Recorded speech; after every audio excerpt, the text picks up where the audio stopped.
Assalamualaikum warahmatullahi wabarakatuh. Kami dari kelompok 3 akan mempresentasikan hasil diskusi dari kelompok kami. Materi yang akan kami paparkan mengenai penilaian unjuk kerja dan penilaian sikap. Berikut adalah anggota dari kelompok kami. Ya, langsung saja kita mulai pemaparan materi. Materi pertama akan dipaparkan oleh Saudari Anissa Maulidia Halis. Saya akan menjelaskan mengenai pengertian penilaian unjuk kerja. Penilaian unjuk kerja merupakan teknik penilaian berdasarkan hasil pengamatan terhadap aktivitas peserta didik dalam melakukan suatu penugasan atau pekerjaan. Menurut Transpesis tahun 1999, performance assessment merupakan berbagai macam tugas dan situasi di mana peserta tes diminta untuk mendemonstrasikan pemahamannya dan mengaplikasikan pengetahuannya yang mendalam serta keterampilannya di berbagai macam konteks. Nah, tujuan dari penilaian ini untuk mengetahui pengetahuan siswa, skill dan keterampilannya dalam penugasan atau pekerjaan tersebut. Maka dari itu, penilaian ini harus bermakna, autentik, dan dapat mengukur penguasaan siswa. Namun tidak semua mata pelajaran dapat menggunakan penilaian ini untuk mengukur kemampuan atau skillnya dalam suatu mata pelajaran. Selanjutnya adalah alat atau instrumen penilaian unjuk kerja. Penilaian unjuk kerja perlu dilakukan dalam berbagai macam konteks, yang mana untuk menetapkan tingkat pencapaian kemampuan tertentu oleh peserta didik. Terdapat dua alat atau dua instrumen. Yang pertama adalah daftar cek atau checklist. Penilaian unjuk kerja dapat dilakukan dengan menggunakan daftar cek atau checklist. Jadi di sini peserta didik akan mendapatkan nilai apabila tugas atau kriteria penugasan dalam kompetensi tertentu dapat diamati oleh penilai. Di samping itu, teknik daftar cek ini juga memiliki kelemahan, yaitu penilai hanya memiliki dua pilihan mutlak. Misalnya benar atau salah, dapat diamati atau tidak dapat diamati. Namun, teknik daftar cek ini juga sangat praktik untuk mengamati subjek dalam jumlah yang cukup besar. Yang kedua adalah skala penilaian atau rating skill. Skala penilaian ini memungkinkan penilai untuk memberi nilai tengah terhadap kompetensi tertentu dari peserta didik. Nah, skala penilaian ini terentang dari tidak sempurna sampai sangat sempurna. Terima kasih. Untuk materi selanjutnya, saya serahkan kepada Saudari Cindy.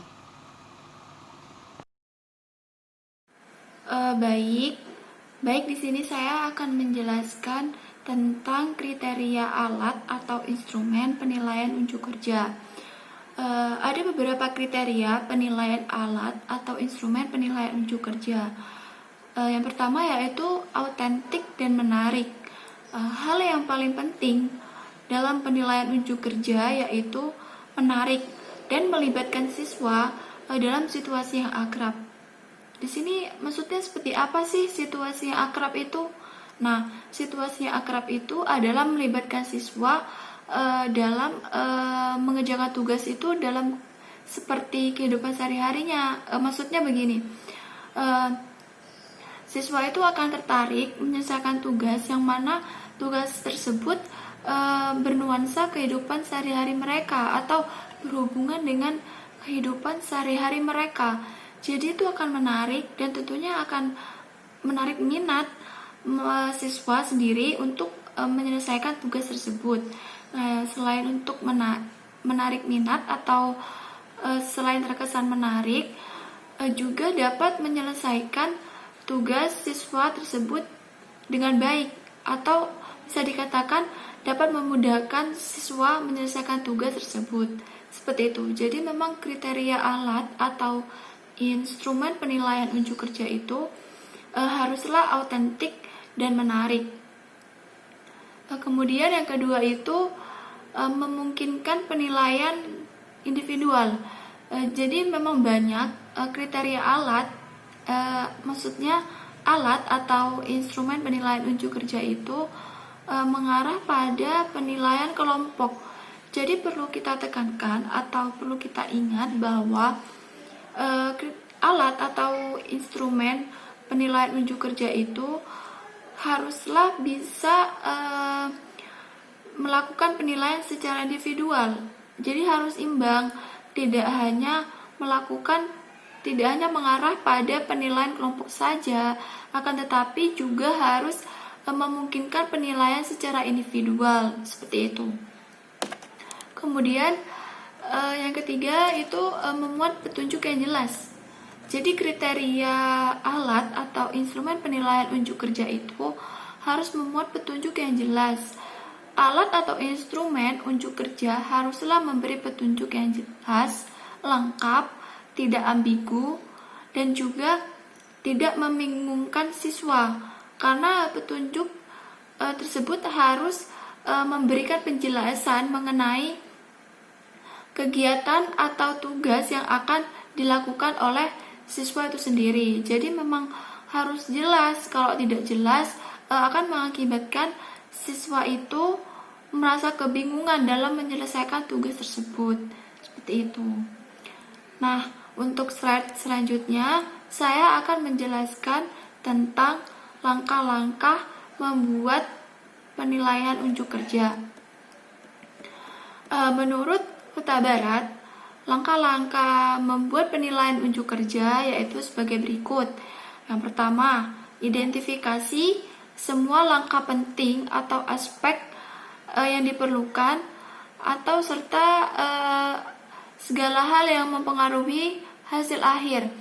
Jadi yang pertama itu harus diidentifikasi terlebih dahulu langkah-langkah penting apa saja dan aspek-aspek apa saja yang diperlukan atau yang hal-hal yang mempengaruhi hasil akhir nanti, seperti itu. Terus yang kedua, langkah kedua yaitu menuliskan kemampuan-kemampuan khusus yang diperlukan untuk menyelesaikan tugas. Jadi harus menuliskan terlebih dahulu kemampuan-kemampuan apa saja yang bersangkutan dengan untuk menyelesaikan tugas tersebut. Jadi kemampuan apa yang harus dimiliki dalam menyelesaikan tugas tersebut. Nah, itu harus ditulis. Kemudian yang langkah ketiga yaitu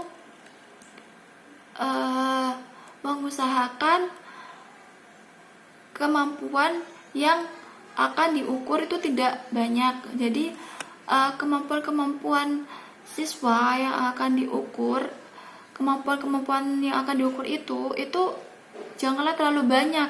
Nah, jadi apabila terlalu banyak kemampuan yang akan diukur, memungkinkan tidak semua itu diamati secara maksimal. Jadi harus memang kemampuan yang akan diukur itu haruslah tidak banyak.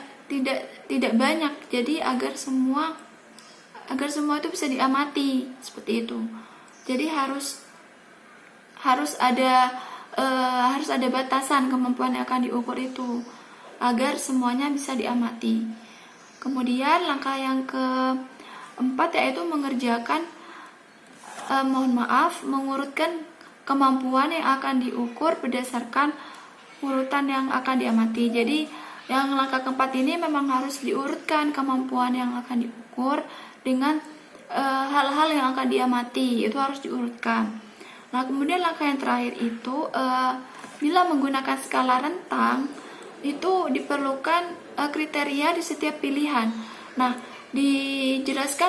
telah dijelaskan oleh saudari Anissa bahwa ada alat atau instrumen tentang skala rentan, ya, yang mana skala rentang itu harus memiliki kriteria sendiri tentang di setiap pilihan. Jadi misalnya pilihan 1, 2, 3 atau sempurna, tidak sempurna, atau kurang sempurna. Nah, setiap pilihan 1 kriteria seperti apa yang masuk di dalam pilihan nomor 1 atau kriteria seperti apa yang masuk di dalam pilihan sempurna. Nah, jadi seperti itu. Jadi memang harus ada kriteria di dalam setiap pilihan. Nah, yang saya jelaskan tadi merupakan langkah-langkah membuat penilaian unjuk kerja. Slide selanjutnya akan dijelaskan oleh saudari Nabila.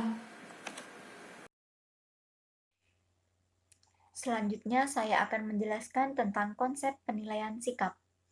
Yang pertama adalah pengertian penilaian sikap. Sikap merupakan suatu kecenderungan tingkah laku untuk berbuat sesuatu dengan cara, metode, teknik, dan pola tertentu terhadap lingkungan sekitarnya. Penilaian kompetensi sikap dalam pembelajarannya merupakan serangkaian kegiatan yang dirancang untuk mengukur sikap peserta didik sebagai hasil dari suatu program pembelajaran, atau penilaian yang dilakukan untuk mengetahui sikap pada peserta didik terhadap mata pelajaran, kondisi pembelajaran, pendidik, dan lainnya. Menurut Fishbein dan Ajzen, penilaian sikap merupakan suatu predisposisi yang dipelajari untuk merespon secara positif ataupun negatif terhadap suatu objek, situasi, konsep, ataupun orang. Yang kedua, tentang teknik penilaian sikap. Pada teknik penilaian sikap terdapat 4 teknik, yaitu adalah teknik observasi, penilaian diri, penilaian antar peserta didik, dan jurnal. Pada teknik observasi, suatu teknik penilaian yang dilakukan secara berkesinambungan dengan menggunakan indera, baik secara langsung maupun tidak langsung dengan menggunakan instrumen yang berisi sejumlah indikator perilaku yang diamati. Teknik observasi langsung dilaksanakan oleh guru secara langsung tanpa perantara orang lain, sedangkan observasi tidak langsung dengan bantuan orang lain, seperti guru lain, orang tua siswa, ataupun lain sebagainya. Selanjutnya adalah teknik penilaian diri. Peserta didik mampu untuk mengemukakan kelebihan dan kekurangan pada dirinya dalam konteks pencapaian kompetensi. Instrumen yang digunakan berupa lembar penilaian diri menggunakan daftar cek atau skala penilaian yang disertai rubrik. Terdapat beberapa model skala yang dikembangkan oleh para pakar untuk mengukur penilaian sikap. Di antara lainnya, skala diferensiasi sematik dan skala Likert. Skala Likert dapat digunakan untuk mengukur sikap, pendapat, dan persepsi seseorang atau sekelompok orang mengenai suatu gejala atau fenomena. Sedangkan skala diferensiasi sematik dapat mengukur sikap, tetapi bentuknya bukan pilihan ganda maupun checklist, tetapi tersusun dalam satu garis kontinum, di mana jawaban yang sangat positif terletak di bagian kanan garis, dan jawaban yang sangat negatif terletak di bagian kiri garis, dan sebaliknya. Yang ketiga, yakni penilaian antar peserta didik. Penilaian antar peserta didik merupakan teknik penilaian dengan cara meminta peserta didik untuk saling menilai satu dengan yang lainnya, dengan pencapaian kompetensi. Instrumen yang digunakan untuk penilaian antar peserta didik adalah daftar cek dan skala penilaian dengan teknik sosiometri berbasis kelas.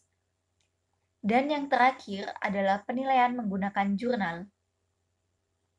Pada penilaian ini, jurnal merupakan catatan pendidik di dalam dan di luar kelas yang berisi informasi hasil pengamatan tentang kekuatan dan kelemahan peserta didik yang berkaitan dengan sikap dan perilaku.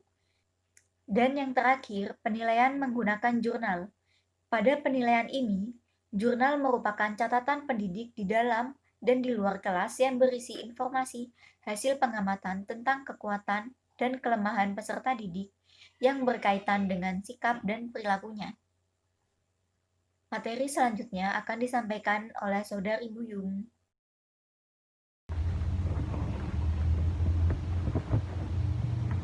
Baik, terima kasih moderator. Saya akan menjelaskan materi tentang kelebihan dan kekurangan dari penilaian sikap. Nah, seperti yang kita ketahui, penilaian sikap ada 4 teknik.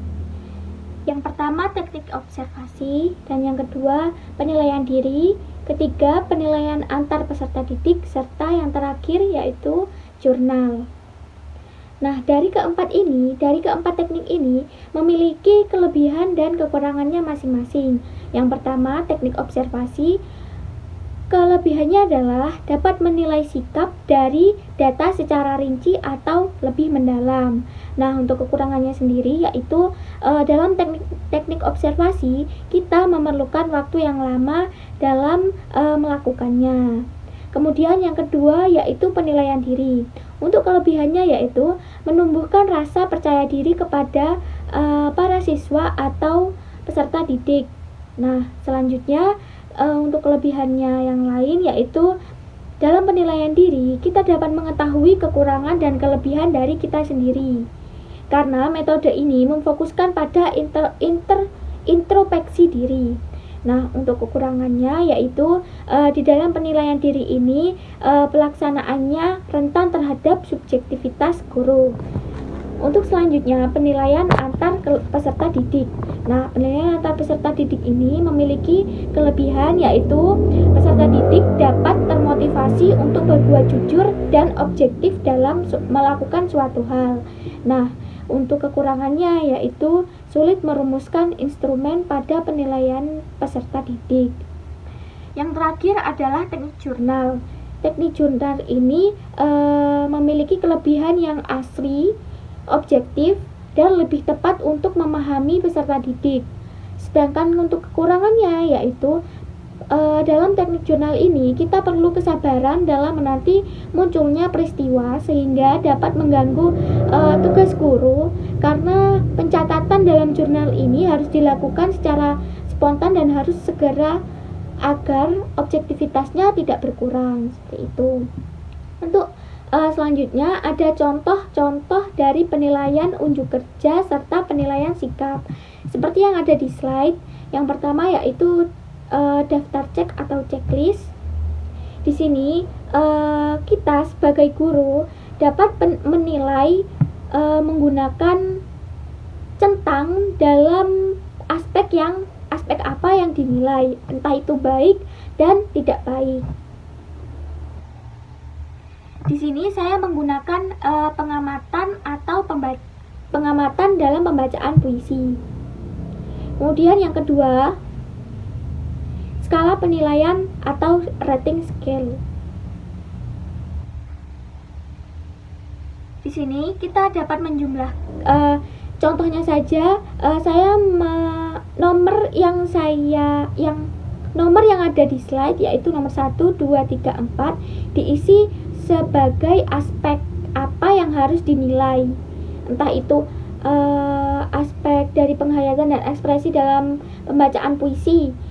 Seumpama nilainya 25, jadi setiap aspek ini nilainya 25 jika sempurna, dan jika dijumlahkan hasilnya 100.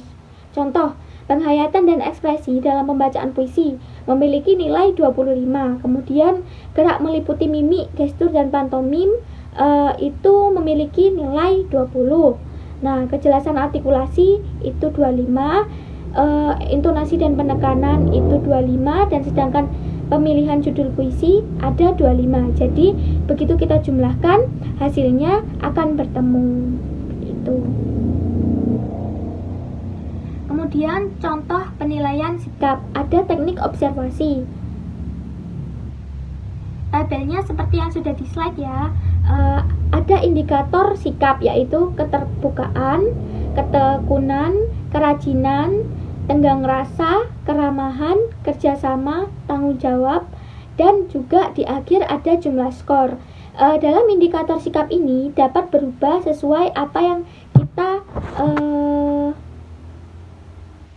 kita harapkan.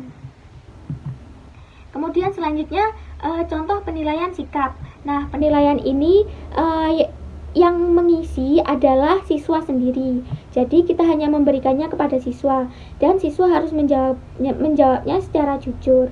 Dan di sini seperti kita lihat di akhir ada tes esai mengenai penilaian diri ini. Jadi siswa diwajibkan untuk mengisi dan memberikannya kepada guru untuk kita nilai.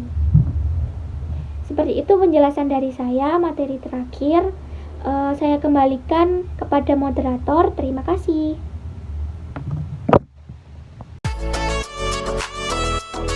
Ya, sekian pemaparan materi dari kelompok kami. Mohon maaf bila ada kekurangan dan kesalahan. Terima kasih atas waktu, perhatian, dan kesempatan dari kalian. Semoga materi yang kami bawakan dapat bermanfaat untuk kita semua. Kami tutup. Wassalamualaikum warahmatullahi wabarakatuh.